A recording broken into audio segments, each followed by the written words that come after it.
it's Melissa again, welcoming you to video 3 of our 7-video series for Elusive Productions. In this episode, I'm experimenting with some new recording equipment and a new location because I'm getting really tired of seeing myself in the same room with the same backdrops all the time, and I'm enjoying getting out of the house, and I hope you are too. It's May 2020, and we just released Saturn, and if you're just tuning in, we are going through the top 7 learnings that we at Elusive Productions processed through in the 20 years of creating the Rites. In episode 1, we talked about the first pancake and the process of bringing dreams into reality and adjusting as you realize you may not be able to fulfill everything exactly to the inner vision. Reviewing that video, it's definitely the first pancake of videos as I learned how to do this in this this ingenious time of COVID and learning new skills with video.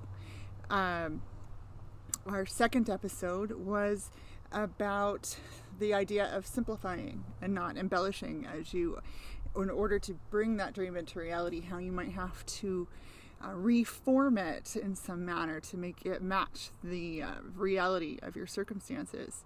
In this, the third episode, we're going to talk about staying in your lane.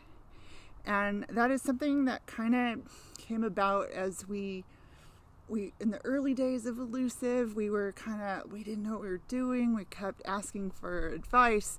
We kept getting outside help, which was great because we really needed that.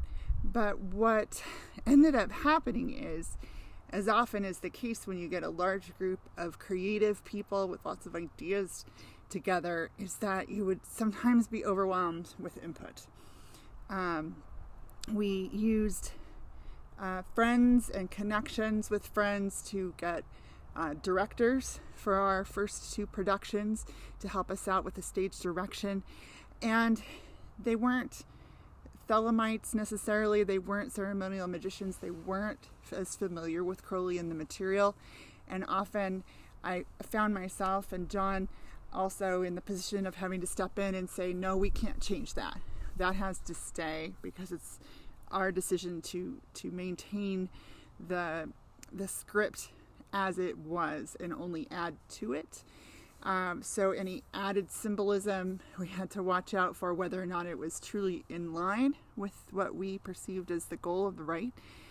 And I found myself in both Luna and in Venus, the first 2 that we did, doing a lot of directing from my position on the stage as an actor and a producer. And it's not to say those directors didn't do some amazing things. We had a lot of detail in Venus that just would not have occurred if it wasn't for Andrew, our director, in that piece. But at the end of the day, it really came down to I was spending a lot of time consulting with the director in order to make sure that their vision and our vision matched up, which is why starting when we did Mercury, I took over the role of stage director, even while acting on the stage, which was always a challenge, but I kind of wanted to play, so there you go. And as the stage director, I still wanted to be open to the ideas of the cast, and I wanted to give people an opportunity to be inventive and to direct the way that their characters and the way they interacted developed, so long as it was in line with the overall vision. But I had to put some restrictions on that. I had to, similarly to the simplify, do not embellish idea, say there is a certain threshold at which I can't accept a new idea, unless it's amazing and so simple to implement. I got to the point where at the start of each rite, when we were just starting our in-person rehearsals, that I would set the guidelines for the cast that if they had an idea, they should hold on to it until I ask the group for ideas, because often I'm like on a track and I'm working a scene and I have a very particular idea of what we need to do, and I can't be distracted by input unless it's a really small thing about what we're doing right now.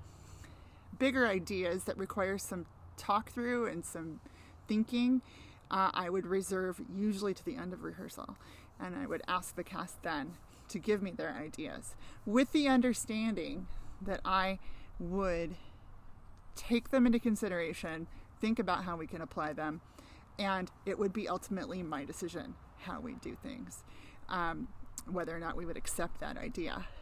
Now, there were some unique opportunities where I let people go off and determine what they were going to do, because I knew their skill set and I knew their ability to plan and to execute. And I would say, here's what I want to accomplish in this scene. These are the moods I want you to convey. Go into the space, figure it out in your way, and then I'll come back and you can show me what you got, and we can talk about it, tweak it, see it's in the right direction. One great example in the Rite of Mercury was with our spinners, who a troupe of 4 people. That was Co, Tierney, Kat, and Circus, who were, they spun poi and some other LED tools that looked really amazing on the stage, and they represented the 4 elements. And I had a few scenes that I wanted them to work in. I wanted them to be to show the effects of the magic of Mercury. I wanted them to react to the lesser banishing ritual of the pentagram. I wanted them to demonstrate the emotion that was coming through some of Mercury's temper tantrums, and basically to supply some really amazing visuals.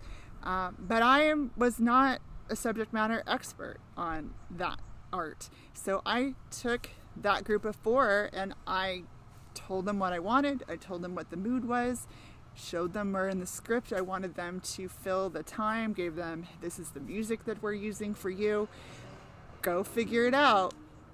And then when you're ready, we can bring you in and integrate you with the cast so everyone knows how to fit together with your movements. And that worked really well. So it was something that I came to do frequently in future rites, where I would look at people's skills. And we'll talk about that in a future episode when we talk about the concept of found objects art. The example that I want to share with you comes from the Rite of Mercury as well. And it's a thing that our Virgo, it was Carolyn Poncelow, had a wonderful idea. As I mentioned, I believe in the last episode, Mercury's structure was based on the word is being transmitted. Mercury is drawing sigils on big sheets for and handing them off, just like imparting pieces of knowledge to the people. And they're all taking pieces and they're assembling them into their holy book. And they all are like, oh, I have a piece of the puzzle, and my piece is truth, and my truth is probably better than your truth. And we start factioning, and Daniel has referred to it as our musical number of the Council of Nicaea. It's kind of funny. But as the story unfolds in the Rite of Mercury, the characters, the people, are getting so fixated on this holy book. And Mercury keeps trying to tell them how the book is not the word.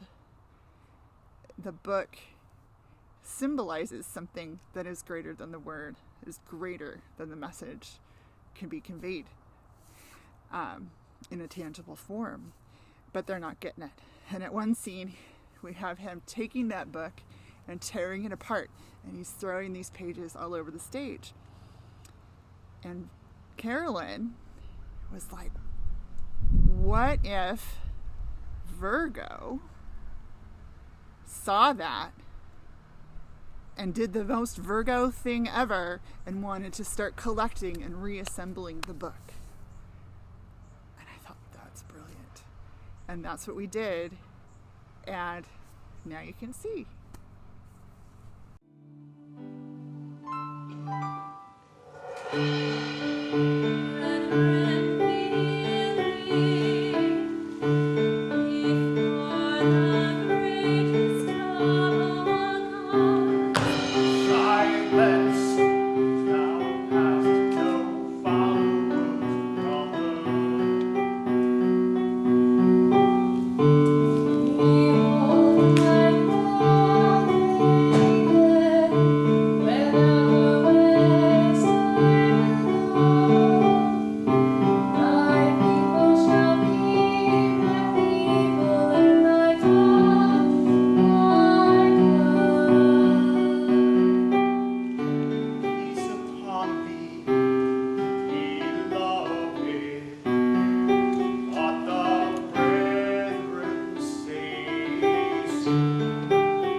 So that was pretty cool. It was really fun to see that and to realize that that was all Carolyn's idea, that it wasn't something that I had thought about. But when she suggested it, it was so obvious, and it turned out to be a really amazing moment between Virgo and Mercury, and definitely a opportunity for me as director to open up and listen to my cast members. Another way that we utilized the stay in your lane idea was through the entire production process, start to finish. We had 3 phases. There was the composition phase, which involved some high-level conversations and some idea building from between me and John, creating ideas for the overall structure. But then the composition was really driven by John. He's the multi-track harmonies, guitar parts guy who can compose multi-levels in his brain, and I would contribute with vocal harmonies, talk about mood. We would get other instruments, other artists to come in and help out, but he really drove that. Then when we would transition into doing the stage rehearsals with the cast, it was all on me.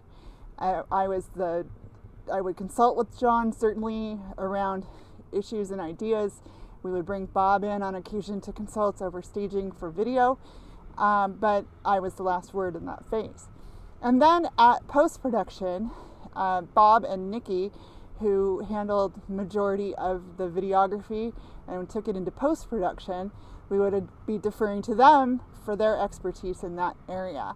And they would consult with us, but ultimately they understand the abilities and limitations of the equipment and definitely knew more than John or myself what was possible in that arena.